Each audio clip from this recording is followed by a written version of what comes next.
You paste a giant wall of text into ChatGPT, hit enter, and the answer comes back somehow worse than when you asked a short question. That's not a bug, that's you feeding it too much. Here's the thing, nobody tells you about how to use ChatGPT context window effectively. Bigger prompts do not mean better output.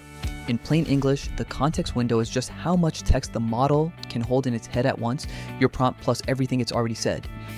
And the short answer to the question everyone's asking is this. Short, specific prompts beat long, rambling ones almost every time, because these models respond to constraints, not to volume. That sounds backwards. You paid for the big model with the huge window, so surely you should use all of it, right? Wrong. And by the end of this, you'll know exactly why stuffing the window hurts you, when a long prompt actually earns its keep, and the simple way to write requests that get sharp answers on the first try. Quick thing before we get into it. This channel is backed by NBC Canada Inc. and Brady Eeg, and they fix the bookkeeping disasters choking trades and construction businesses so the owner can finally see their numbers and control their cash instead of flying blind. If your books are a mess, there's a free trades bookkeeping scorecard linked down below that shows you roughly how much money your business is quietly losing. Go grab it, then come right back, because this next part is where most people go wrong.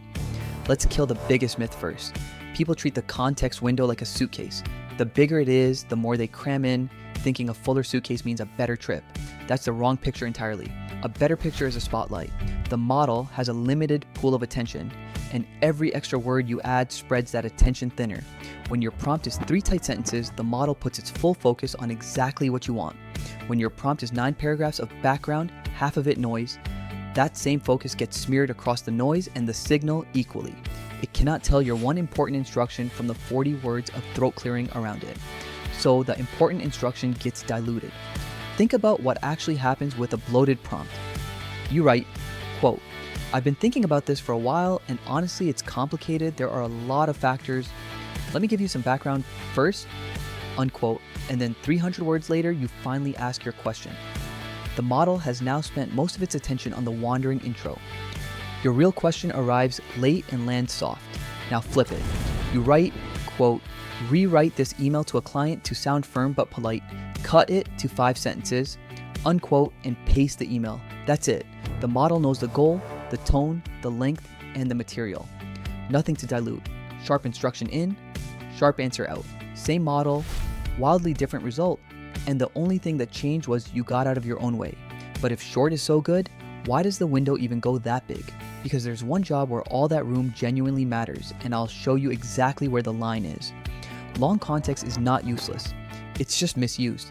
There's a real difference between context you're giving it to work on and context you're padding with. Here's the split. Length wins when the length is the task. If you paste a 10-page contract and ask the model to find every clause about payment terms, it needs all 10 pages. That's not padding, that's the material. Same with feeding it a long report and asking for a summary, or dropping in 3 job quotes and asking which one's the outlier. The volume is the point. You want it holding all of that at once so it can actually compare across it. Length loses when the length is decoration.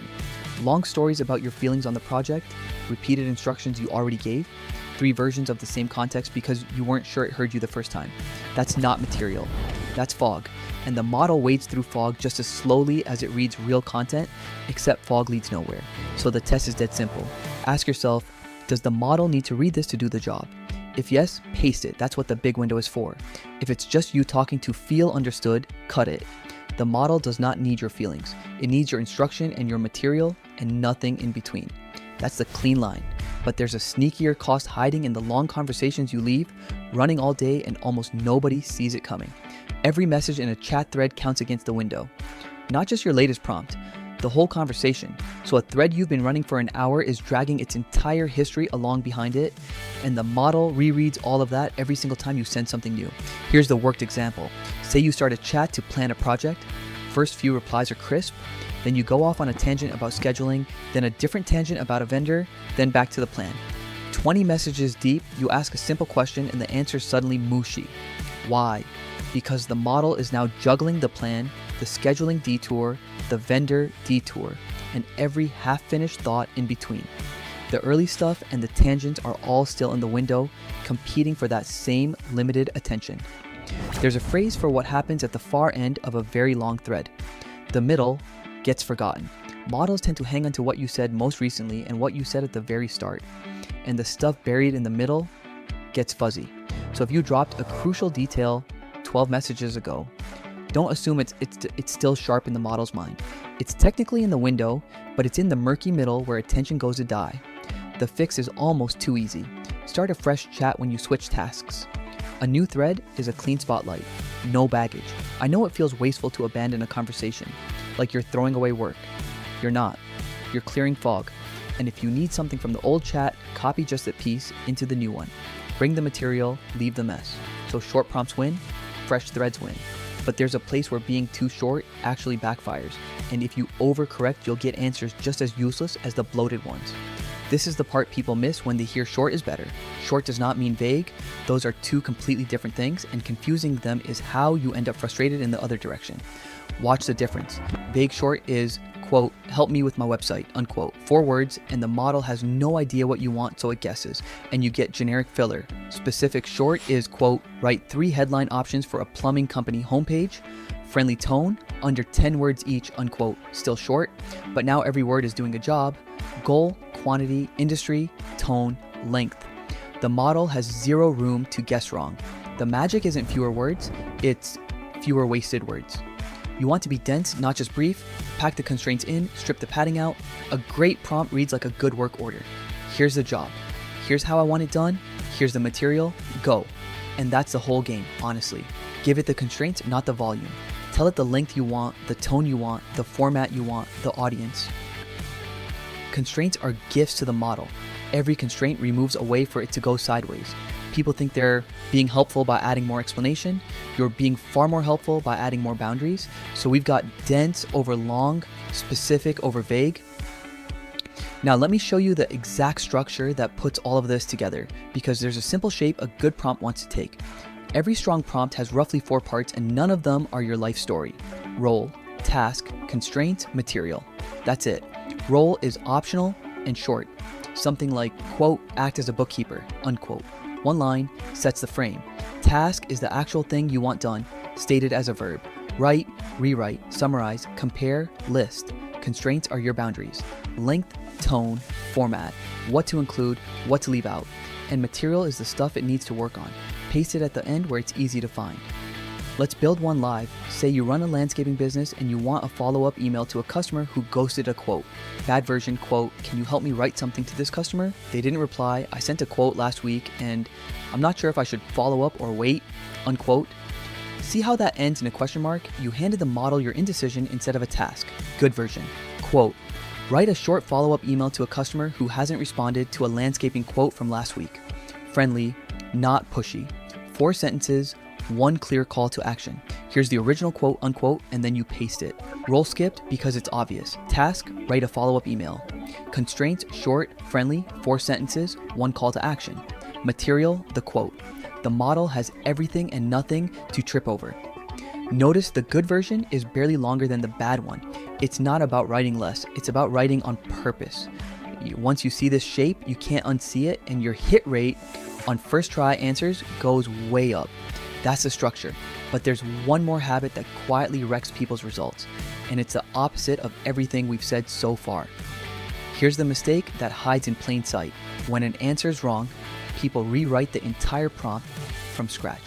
Longer this time, adding more and more explanation each round, convinced that if they just describe it harder, the model will finally get it.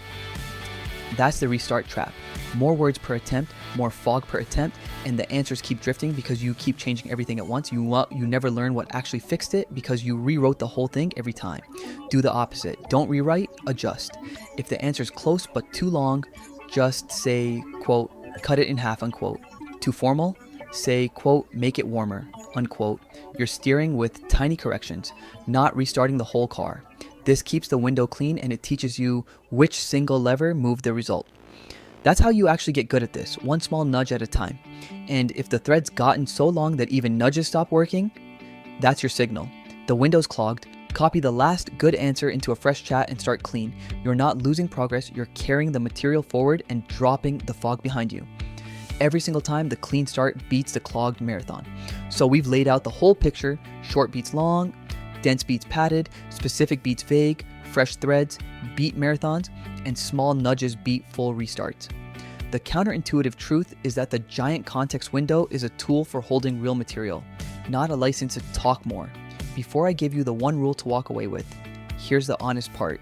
I think complex prompting is completely dead, so you can do these massive prompts and have it work. But the chats can only hold so much context, and you can only do so much work in the chat. I don't think it is how long your prompt is, but how good you are at explaining and even taking screenshots of what you're talking about. The models are so good now that if you're just voice to text, it's going to even understand what you're saying, unless you mumbled everything and the voice to text is saying the opposite of what you're saying. Honestly, if you just use plain English and you just explain what you mean to the AIs these days, especially Fable 5 and ChatGPT 5.6, they're going to understand what you're talking about. Again, I'm a big fan of Claude Code here because when Claude Code is working, you can see what it's working on. That makes it so that you have less pointed prompts. It becomes more valuable because you can see what it's doing with your less pointed prompt. Just use plain English and explain what you're experiencing. Let's say you're making an app and there's a bug. Just explain what you experience in the app, where it is, whether it is on the back end, whether you try and send a message on your app and it doesn't go through. If you just explain it, it should be good. Also, the best prompt is the one you use to actually start building something of value with AI. You could be the greatest prompt engineer ever and study a lot, but if you don't use it to actually build something of value for people, that's just a waste of this technology. The greatest prompt is the one you use to build something of value for people. Don't be so hard on yourself when you think your prompt sucks. Just do it, and that's what I'll leave you with here, guys. So here's the one rule. Treat your prompt like a work order, not a diary. State the job, set the boundaries, hand over the material, and stop. If the answer's off, nudge one thing. If the thread's a mess, start fresh. That single habit will do more for your results than any fancy model upgrade, because the model was never your bottleneck. Your prompt was. If this made ChatGPT feel a little less like a slot machine, subscribe, because I break down this kind of AI stuff in plain English for people who've got actual businesses to run. Tell me in the comments which tool you want me to pull apart next. And a real thanks to MBC Canada Inc. for backing the channel. If your trades or construction books are a mess, grab that free bookkeeping scorecard at the link below and find out how much money your business is quietly bleeding. See you in the next one. No.